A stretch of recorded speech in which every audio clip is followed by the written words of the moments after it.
जन्म हुआ लाला का तो नंद बाबा जी ने 2 लाख गाय दान की महाराज। नए नए वस्त्र दान किए, आभूषण दान किए, बहुत कुछ दान किया महाराज। इसलिए कहते हैं कि दान करना जरूरी है। बहुत कुछ दान किया। अब महाराज आगे चलते हैं। अब हम थोड़ा कंस महाराज के पास चलते हैं। कन्हैया की बधाई तो मन गई, अब वो खेल रहे हैं, सबने खिला रहे हैं कि कितना सुंदर लाला है। और हम कंस के पास चलते हैं तो उसे जैसे ही पता चला, वासुदेव जी गए और जैसे आए थे तो बेड़ियां खुल गई थी, बेड़ियां खुल गई थी। और जो पहरेदार सो रहे थे अब वो वैसे ही उठ जाते हैं, बेड़ियां वहीं फिर बंद हो जाती हैं। और जैसे ही पता चला कि कन्या हुई है, कंस सोचता है कि कन्या मेरा क्या बिगाड़ लेगी। फिर मन में विचार आता है कन्या हो या बालक हो, कोई भी हो, काल तो मेरा वही है।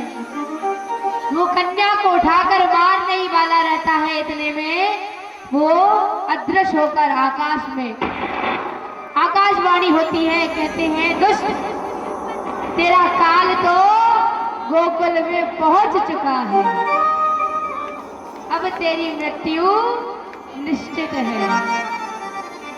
तो महाराज वो घबरा जाता है, मेरा काल तो पहुंच गया, अब मुझे कौन बचाए।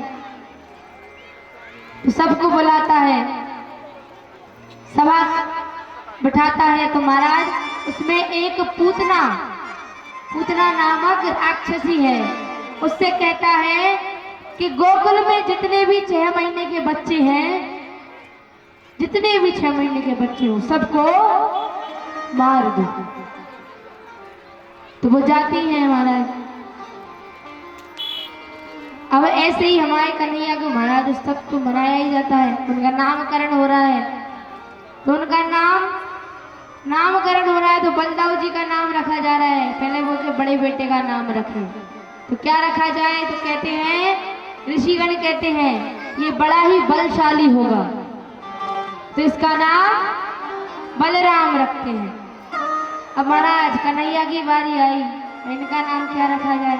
तो कहते हैं ये बालक टेढ़ा होगा, सब हर कार्य टेढ़ा करेगा, खड़ा भी टेढ़ा होगा। आपने देखा होगा कन्हैया ऐसे ही पैर करके खड़े होते हैं, अभी सीधे तो है ही नहीं। मुरली भी टेढ़ी है, मुकुट भी टेढ़ा ही लगाते हैं, बोलते भी टेढ़े टेढ़े हैं, नजरें उनकी टेढ़ी है। और कहते हैं ना कि तू टेढ़ो तेरी टेढ़ी रे। भजन सुनी सुना है तो गाना है एक बार जोर से, तू टेढ़ो तेरी, आवाज ही नहीं हो रही, कि तू टेढ़ी तेरी टेढ़ी रे नजरिया। तो कन्हैया ऐसे ही है, उनकी टेढ़ी नजर है और सबसे प्यारी नजर है महाराज। जब उनकी टेढ़ी नजर अगर किसी पर पहुंच गई, तो समझ लिए कि उसका तो उद्धार ऐसे ही हो गया। हर कार्य टेढ़े करेगा, सब टेढ़ा करेगा, तो इसका नाम भी टेढ़ा रखे, जो नाम लेने में जीभ थोड़ी टेढ़ी हो। तो मन कहते ना कृष्ण, तो जीभ है ना थोड़ी पलट जाती है। एक बार आप कह के दिखाइए जोर से, और जोर से। टेढ़ी हुई नहीं हुई? कृष्ण, अगर आप बोलोगे कृष्ण तो जीभ थोड़ी टेढ़ी होती है, तो इसका नाम भी टेढ़ा ही रखा जाए। इसका नाम हो गया कृष्ण। अब महाराज उत्सव मनाया जा रहा है, वो तो ठाकुर जी आए और सब कही है, हमेशा उत्सव मनाते रहते हैं। अब महाराज पालने में कन्हैया को यशोदा मैया सुला देती है। मन में विचार कन्हैया जी गोद में तो सो ही गया है, इसे पालने में सुला देती हूँ और घर के जो कार्य है वो कर लेते हैं महाराज। तो पालने में सुला दिया। अब जो पूतना नामक राक्षसी थी, तो वो गोकुल में जितने भी 6 महीने के बालक थे महाराज, सबको एक एक करके मारती जा रही है। अब कान्हा जी मन में सोच रहे हैं, अगर ये ऐसे करती रही तो मैं खेलूंगा किसके साथ। महाराज वो हास्य करते रहते, हमेशा कोई सी भी विपदा हो हमारे कन्हैया हमेशा मुस्कुराते रहते हैं। तो अच्छे से ही कह रहे हैं कि अगर इन सबको ऐसे ही वो मारती गई तो मैं खेलूंगा किसके साथ, गाय चराने किसके साथ जाऊंगा, नदी किसके साथ जाऊंगा।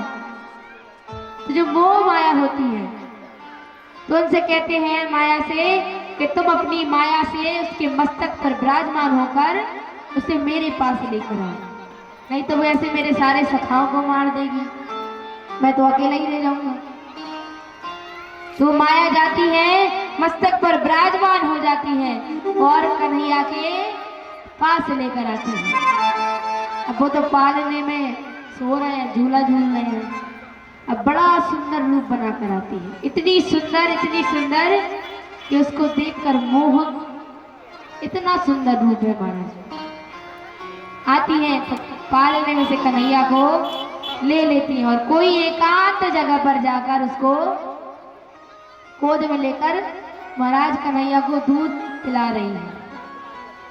ठाकुर जी कुछ देर तो थोड़ी देर में दूध पी रहे हैं। महाराज वो दूध पिलाती है तो उसमें विष मिलाकर पिलाती है, तो दूध पिला रही है।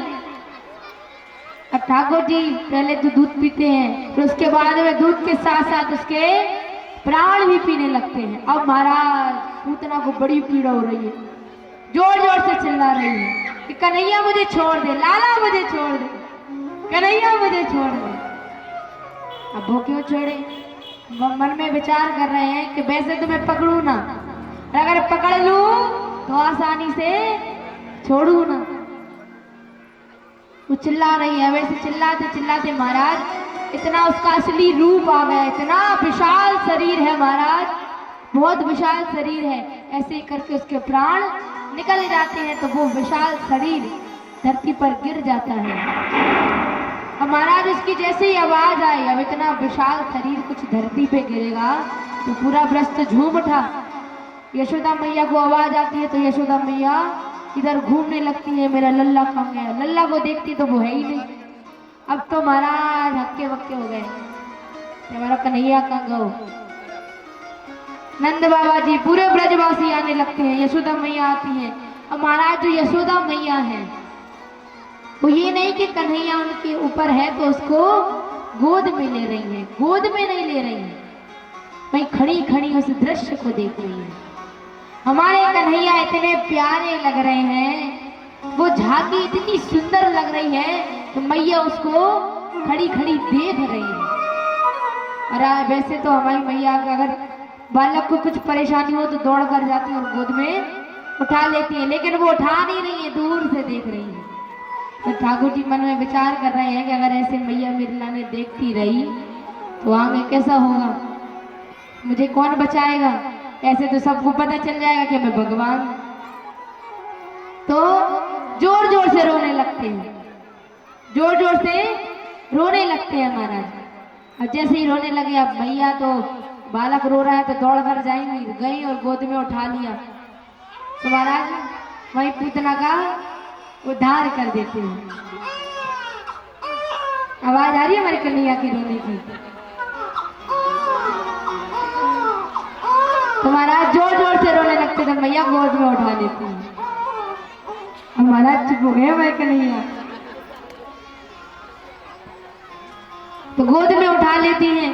अब महाराज उस पूतना का तो उद्धार हो जाता है, लेकिन सारे ब्रजवासी मन में कह रहे हैं नंद बाबा जी से कि आज तो तुम्हारे लल्ला को भगवान ने बचा लिया, भगवान ने तुम्हारे लल्ला को आज तो बचा ही लिया।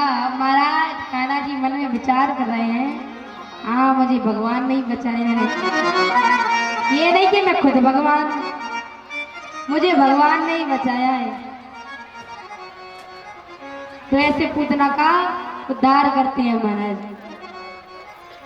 अब आगे चलते हैं। अब हमारे जो कन्हैया हैं उनका जन्म तो हो गया है, अब महादेव जी हैं उनके भक्त हैं, भगवान के तो भक्त हैं, भगवान भगवान के ही भक्त हैं महाराज।